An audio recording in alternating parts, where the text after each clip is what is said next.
Sa kakatapos lang na FIBA World Cup ay sinabi mismo ng FIBA na hindi nila i-adapt ang FIFA nationality rule. Ito kasi yung hinihiling dati ng mga Filipino fans na makapaglaro yung mga players na hindi nakakuha ng passport before 16 years old. Nakatulad din ng SEA Games at Asian Game na basta may Filipino descent pwede maglaro. Sa FIBA, hindi nila babaguhin yung rule na yon. Hindi lang naman Pilipinas ang nagre-request na baguhin yung rule na yon. Sa ngayon, recent rule pa rin at naturalization rule ang gagamitin ng FIBA, isa lang per team. Pero yung iba kasi, hindi kasi pabor din na merong naturalized player kasi nga di umano naaapektuhan yung grassroots player at program. Bukod pa dyan, yung Team USA kakatapos pa lang ng kanilang World Cup stint at pinaghahandaan na yung next year Olympics. Pero hindi lang Team USA ang naghahanda doon, meron pang isa. At yung isa din nagre-request na baguhin sana ang rule na papabor sa kanila. Ang Team Bahamas naging headline din dati dahil sa pagsali nila sa Olympic pre-qualifying tournament na nakapasok nga sila doon. At isa pang headline doon, si Eric Gordon. Kasama kasi niya sa Team Bahamas si DeAndre Ayton, Buddy Hield, si Kai Jones kasi ng Hornets. Dati naglaro na siya sa junior team ng Bahamas kaya eligible siya sa qualifying tournaments or maglaro sa Team Bahamas talaga bilang local. Si Eric Gordon kasali sa team nang lumipat siya dito. Sa report kasi listed siya bilang naturalized player since naglaro na siya dati sa Team USA.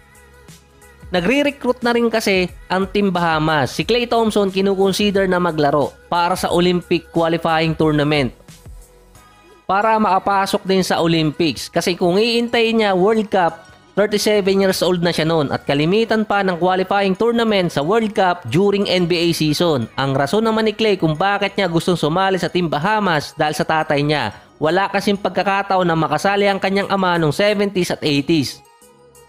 Ang kapatid kasi ni Klay Thompson, assistant coach ng team. Yung isa pa niyang kapatid, si Michael Thompson, naglaro na dati sa Bahamas noong mga 2022. Hindi ko lang sigurado kung local player siya doon.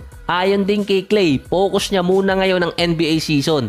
Pero yung consideration na maglaro siya sa Team Bahamas andun pa rin. Hindi nga lang ganun kadali. Si Klay naging member na kasi ng Team USA katulad ni Eric Gordon. Ito yung mga requirements na kailangan gawin ni Klay. Ang player dapat merong passport na new country gaya ng Bahamas. Si Klay Thompson hindi dapat nag-represent sa World Cup or Olympics within last 3 years. Kailangan din siyang i-release ng federation gaya ng Team USA tapos kukuha siya ng approval sa FIBA na sa case or consideration na developing country yung Bahamas na sasalihan ni Klay, yun din kasi naging dahilan kung bakit inapproban itong si Eric Gordon. Sa ngayon kasi wala pang malinaw na balita kung si Klay Thompson nag-a-apply na para sumali sa Team Bahamas. Kasi base lang sa interview niyang sinasabing consideration talaga niyang sumali. At kung gagawin kasi ni Klay yung process at ma-approban siya, ang Bahamas naman kailangan mamili sa pagitan ni Klay Thompson at ni Eric Gordon kung sino isasama sa lineup. Hindi sila pwede magsabay dahil lalabas ngang naturalized player si Eric Gordon at itong si Klay Thompson. Sa report din, nire-recruit ng Bahamas ang magkapatid na Evan at Isaiah Mobley. Kasama din si Naz Reid. Eligible sila maglaro sa Bahamas. Susubukan i-recruit yung dalawang magkapatid pero hindi nangangahulugang local player agad dahil si Evan Mobley naglaro na sa junior team ng USA.